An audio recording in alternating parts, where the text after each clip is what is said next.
In the modern era, all Disney women are strong and independent and don't need anybody. But what I'm wondering is how they lost their way this hard when they used to write absolute classics. Hey y'all, SnarkyJay cosplay here. In a time of Mary Sue's and girl bossery, it's really hard to not blame this sudden shift in female characters on companies like Disney, who seem to produce exclusively these strong girl boss types that are just better than everybody around them and aren't afraid to say it. But one of the things that I have a huge problem with when it comes to Disney in this aspect is not just that they mistake complexity for a flaw and strength to be the only quality valuable in women, but the fact that Disney used to be one of the best at writing complex female characters, and they totally flattened what was once quiet, admirable strength and changed that out for emotional invulnerability and I don't need anyone attitude and nothing but girl boss behavior. Disney, for as feminist as it tries to be, seems to have forgotten that the basic human quality of women is that we are also people. But Disney takes one look at a woman and goes, oh my god, if we make her anything but an absolute badass, Twitter is gonna light our shit on fire. In this video, we're gonna take a look back at some of the best women Disney has ever written and analyze how the we got so far from them. And what I want to acknowledge is that this isn't nostalgia blindness. This isn't me looking fondly back over my childhood and missing the somehow quiet misogynistic parts that I failed to understand because I was a kid. I am emotionally stunted. I watch Disney movies all the time. I have very clear ideas of who these characters are. I very much have a clear understanding of the shift that Disney has made in writing women from way back in the day to now, with characters like, you know, Captain Marvel and my favorite, Rey No Name Palpatine Skywalker. And so being that I know the Reddit people really love videos like this because apparently I'm so chock full of internalized misogyny that I failed to recognize the irony in my words. What I'm saying with this video is not that women should be weaker or that Disney should write weaker women. What I'm saying is that modern Disney women often feel like one personality trait or type instead of a human being, and they are all the same personality trait. And the other thing is that they all feel like slogans instead of character arcs. There's no story to tell because the basic thing is strong female lead, and that's the only thing they want to be able to sell you about this movie. I'm gonna get into what Disney used to do so right, but before that, I really want to analyze what it is that they're getting wrong when they write women. There's basically a really easy pattern to find. They are hyper competent from moment one, like how Rey No Name Palpatine Skywalker is really good with a lightsaber and can pilot just about anything despite basically living in a desert junkyard for most of her existence. These characters are also rarely wrong. They are emotionally closed off, and above all, they need no one and they learn nothing because by the end of their character arc, they usually come to find that the true power was within them all along, baby. They didn't need a team, they didn't need a man, they didn't need a friend, they didn't need faith. It was all right here. They just needed to unlock it. And you can apply that to pretty much any character you want. And the irony here is that they want to sell you these characters as empowering. They want women and young girls to look at them and feel empowered. But realistically, I fail to see the element of empowering when these characters are not allowed to be vulnerable. If every woman on screen is perfect, how am I ever supposed to feel empowered by them when I know I inherently am an imperfect person? If I cannot trust a strong female character to be fundamentally changed by her love for a tiny, delicious little creature like this, how am I supposed to want her on a t-shirt? And this whole thing was just a break to tell you that I needed to hold him for a second because he's been jumping on my lap for the past 5 minutes. Anyways, in my opinion, that strength derived from independence, and that independence that completely lacks connection, that to me isn't strength, it's actually isolation. And when it comes to people in real life that are that isolated and that independent and that headstrong, they're usually kind of sad and lonely. So now that we've talked about what Disney has gotten wrong in recent years, I want to talk about 3 characters that they got oh so right, including one of my favorite Disney characters of all time.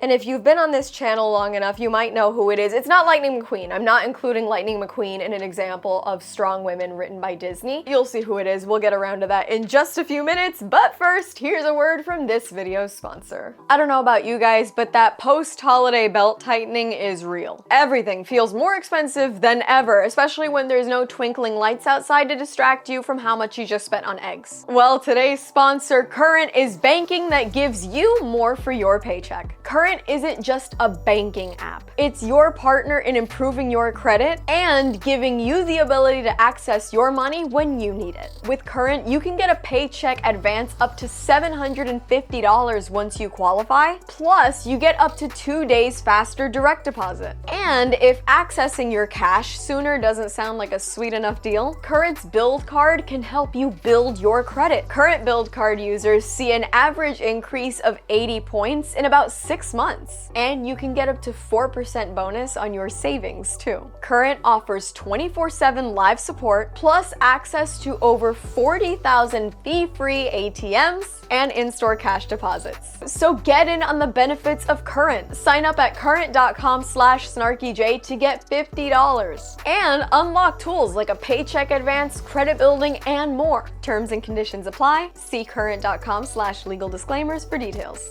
The first strong Disney woman I want to talk about is a character who really could have and should have been a Mary Sue, and yet wasn't. Of course, I'm talking about none other than Mulan, who really emphasizes the whole aspect of strength through failure. To sum it up quickly, if you need a refresher on Mulan's story, Mulan essentially disguises herself as a man to take her father's place in the war against the Hun, and she is an integral part of that war. And when we think about a story like that, right, she could have been so much of a girl boss Mary Sue type, and if they'd made the movie today, which I'm going to go ahead and acknowledge that there is a live action version of this movie, I never saw it. So if they made her a Mary Sue, you know I'm not talking about that version, I'm talking about the classic version, the animated one, okay? She could have been a Mary Sue. She could have been a girl boss. But right away, Mulan is not the strongest. She's not the fastest, and she's also not all that secure of herself. She does what she does because she's making the sacrifice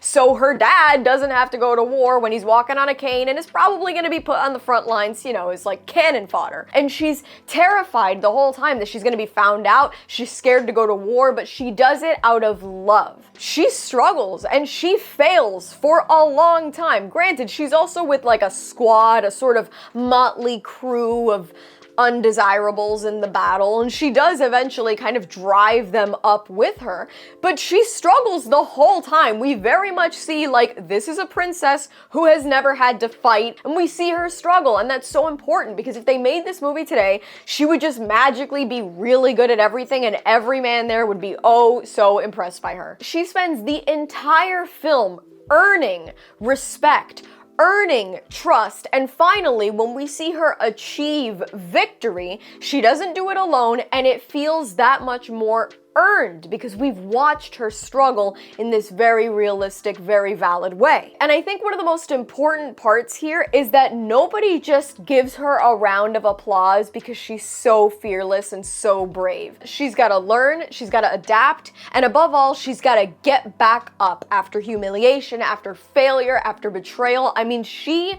really is a character that goes through it, and we go on this journey with her, a journey of resilience. And so Mulan isn't a great character because she's perfect. She's a great character because she grows powerful from personal growth. And that's what Disney gets wrong. They've basically thrown away the concept of personal growth in order to just sell us an already achieved dream. Speaking of dreams, our next not so perfect but really fantastically written female character from Disney knows an awful lot about dreaming of her life outside of castle walls and rubbing lamps. I'm talking about Jasmine, who, yes, is the princess of the film, but the film is actually just still about Aladdin. And yet, in all of that, I think Jasmine still manages to steal the show in terms of being a complex character in the best ways. Jasmine is one of those characters that doesn't really come up in discussions like these because at the end of the day, she's still a princess, and I think think modern day Disney likes to look down upon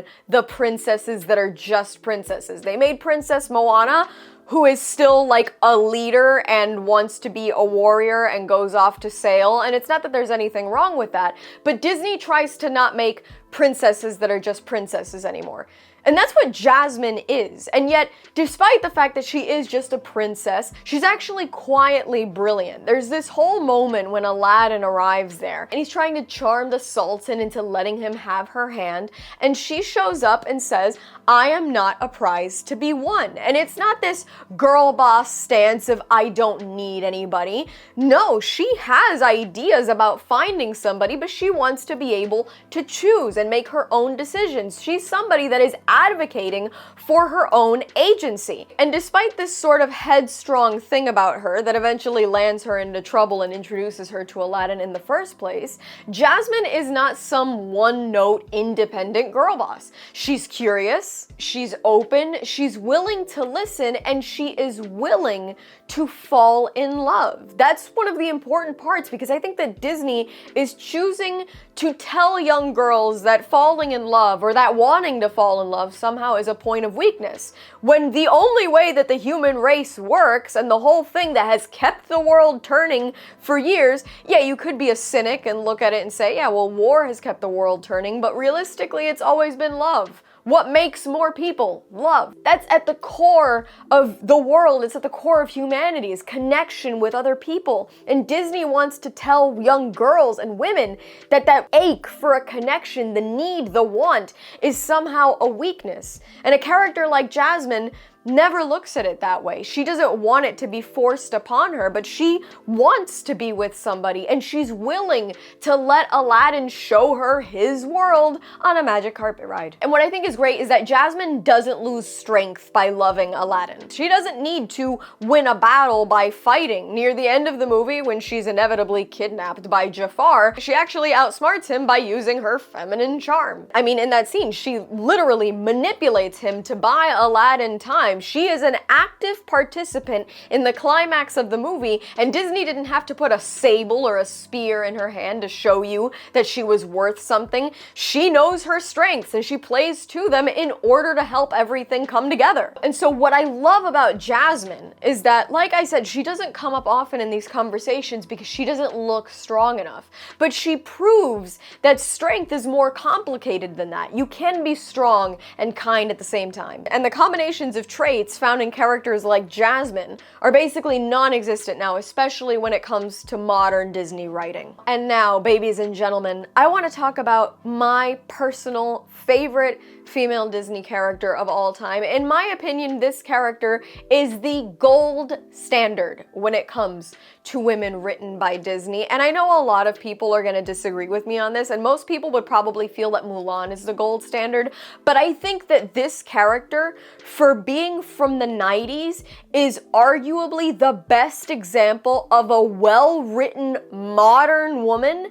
that Disney has ever made. And of course, I am talking about none other than Megara from Hercules. Megara works on so many different levels. Right off the bat, when we meet her, she calls herself a damsel in distress, and yet she never really feels like a damsel in distress. When she refers to herself that way, she's being both ironic and self-aware. It's very clear that this person has a chip on her shoulder and was not born yesterday. She can handle herself, and that's what I think makes her interesting. And so when you talk about a character like that, you might think, oh, okay, so we're leaning into that girl boss, that badass, that independent woman who doesn't need anybody. But realistically, despite this irony and the sarcasm and the headstrong attitude, she still very much needs Hercules to get her out of that situation. And I can hear the Reddit people ruminating on this right now. Oh my god, she only likes Megara because she needs a man. Megara doesn't need a man, actually. And the fact that Megara doesn't need a man and doesn't want one is arguably one of the things that makes her the most interesting character on this list, and perhaps one of the most interesting ones that Disney has ever written. I'll explain why in just a second. But the beautiful thing about Megara is that she has a really fun and unique personality when it comes to a lot of Disney women. She's incredibly sarcastic, she's incredibly funny, she's pretty snarky, but above all, she is somebody who is guarded yet not cruel. And the reason for her being so guarded is painted beautifully within the context of the movie. If you need a quick refresher on Megara out of the context of basically just being Hercules' love interest, essentially she works for Hades because she made a really, really big decision way before the events of this movie. She was in love with a man, and she gave her soul to Hades in order to save that man's life. She made Hades a deal so that she could save him. And this man, he turned around and ran off with somebody else, leaving Megara to essentially be a slave to Hades. And not just that, he left her totally heartbroken and quite untrusting of men from the beginning. She tells Hades, first off, that she doesn't buy Hercules' Wonder Boy act, and she seems really suspicious of his whole deal. So Megara is somebody that's operating with trauma, and the beautiful thing about this is that she falls for Hercules anyways. And this is not a point of weakness, this is actually a sign of great strength from this character, because you think about that, right? Think about yourself, think about people in our daily lives. We are essentially behaving on the basis of all the things that have happened to us, regardless of the fact that I think a lot of us would prefer to not have baggage.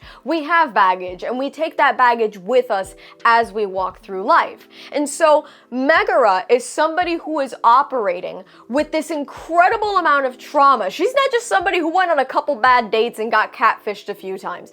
This is not her deal. Megara sold her soul to the god of the underworld and is enslaved as a result. And the man who she made this sacrifice for left her, which is arguably one of the worst origin stories. If I were Megara, I don't think I'd ever want to see a man even on a glazed plate. And so yes, she's doubtful of Hercules, and yet she's curious about him.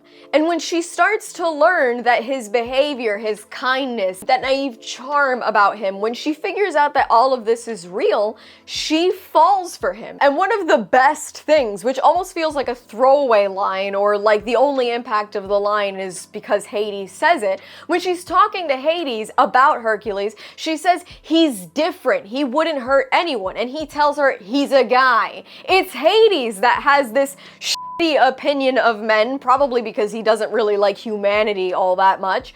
But Megara is so willing to throw away the entirety of her experience, that betrayal, and what her existence is now, which is arguably really shitty, being enslaved by a malevolent god. She throws all of that away, and she lets those walls of snark and sarcasm just completely fall, so that she can allow herself to fall for Hercules, somebody that she feels stands for more than that. And through that is the only reason Hercules wins in this film. Megara throws herself in the way to save Hercules, and it's through that sacrifice play that she is injured, and therefore he regains his strength and is able to defeat Hades and all the horrors he had unleashed upon humanity. And through that, Hades then saves Megara and chooses a life with her.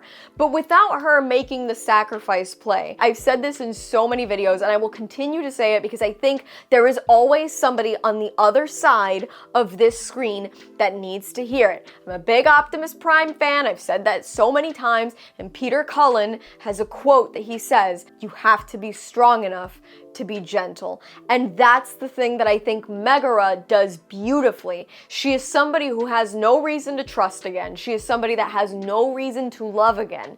And yet she is strong enough that she allows herself to be gentle, and she allows herself to love. And that's a trait that is pretty much common in the other two characters that I spoke about, and in a lot of Disney characters. For some reason, we're living in an era of revisionist history where people want to tell you, oh my god, Disney was writing nothing but brainwashed women, and the problem with society is that all the princesses were stupid and they were throwing away their lives for men. And if you go back and you actually watch movies like Cinderella, like Beauty and the Beast, like The Little Mermaid, you will find that there is so much more to these films and so much more to these female characters than just the fact that they were princesses and fell in love. And I think when we look at these three specifically, Mulan is straight up growth through failure and struggle. Jasmine is a beautiful combination of strength and cleverness and softness and love. And Megara paints a perfect picture of guarded vulnerability and sacrifice that comes from inner change. And a lot of that ties directly into what modern Disney women lack. They lack internal conflict because they were always perfect and they're always going to be better than you.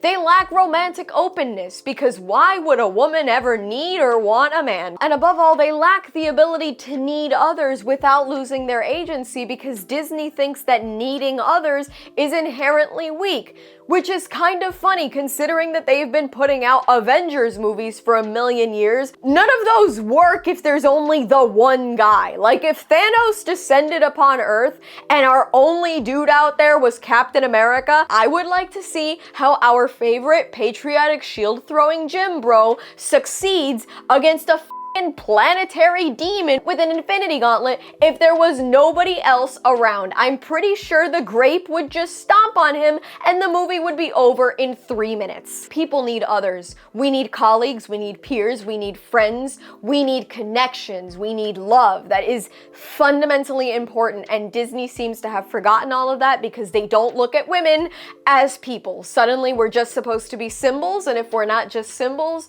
it's because we're not perfect. And we can't not be perfect, which is arguably way more misogynistic and anti-feminist than like most of the shit they think they're fighting against. Today's modern woman is written to do nothing but to prove a point, and the characters that I mentioned in this video actually feel real. And so the sad part and the important part is that Disney didn't start writing women differently because the times changed and they needed to get with them. They forgot how to write women because they stopped trusting audiences to understand nuance. And so they essentially turned all women into messages, and everything they do is meant to drive that message home. And to be completely honest, speaking as an incredibly flawed, incredibly human woman, I'm of the opinion that strong women don't need to be invincible. They just need to be human. And that's all from me. I've been SnarkyJay. Thank you so much for watching. Please don't forget to like and subscribe. For more SnarkyJay, be sure to check me out on Instagram. And if you'd like to support me, this channel, and my content creation, do check out and consider subscribing to my Patreon for exclusive photo shoot sets and cosplay content. I'll add links to all of those in the description below. And let me know your favorite strong Disney or otherwise female character in the comments below.